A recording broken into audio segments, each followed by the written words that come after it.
Why can't you move on? This is a tricky one because it could be seen as encompassing not wanting to go to school, as well as less momentous transitions. The internet is full of excellent advice on how to cope with the former, especially for children who find it difficult to manage in a mainstream environment. I won't try to compete, certainly not in a 5-minute session. I will, though, try to help you and school to deal with moving a child from one place to another, as is a daily requirement, whether at home or school. Understanding how the internal environment can react to even the simplest of movements is the key. Even though we might be gaining a great deal in the transition, for example, moving to the dining table, there is still a loss involved in every transition because of our individual attachment pattern. Again, this is too complex to address in 5 minutes, but I can help you look at how to support your child when they are finding moving from one thing to another too difficult. The classic moments are getting ready for bed, leaving a game or TV programme they are enjoying, or in early schooling, the dreaded tidy up time. I have always advised against using that particular phraseology because that term itself can produce a rabbit in headlights moment for many children. Children are often seen as being deliberately obstructive at these times, but are they? I want you to imagine that as an adult, I have invited you to an event I am running at your local hall. As my friend, you want to support me, but also it's a subject you're interested in, and it will give you a break from a typical evening at home. I told you it started at 7:15, and as you open the closed doors into the main hall, you realise the meeting started at 7. You're late. There are rows of people sat down listening, and I shout from the front, "Oh, come in, there's a seat down here at the front to my left." Everyone turns around to look at you.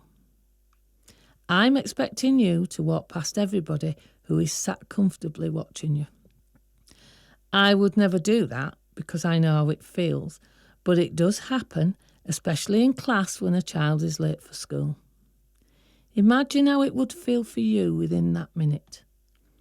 The way I would describe it is as if a brick wall has come down in front of me, and although I am stood there, frozen in time, my instinct is to run in the opposite direction rather than find a way through, round or over the wall.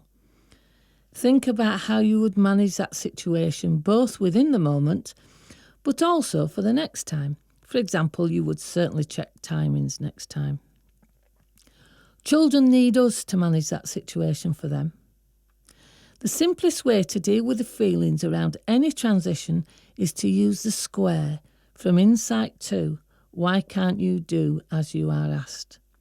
It covers expectation, direction, support and reward. The language you use will determine how successful you are. For example, tidy up time becomes ready for story time, or whatever fits the situation and sounds more inviting. The direction and support is, there's plenty of room on the shelf for everything to look tidy. I will get the book so we can read the story we chose earlier. The reward is, the sooner we do it, the more story we get. Might even finish it. The latter can just be hinted because children get hints easily if it's something they want. The point is, transitions need to be guided and supported because we are often leaving a place where we feel comfortable, and the destination, even if it's something we want, still constitutes a loss in terms of internal comfort and safety.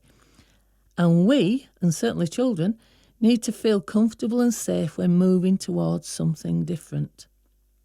In terms of the adult meeting that I described earlier, then the correct response from me as the speaker would be to continue to smile, keep talking, encompassing the entire audience, but to let my friend sneak in unobserved, then apologise later for the mix-up.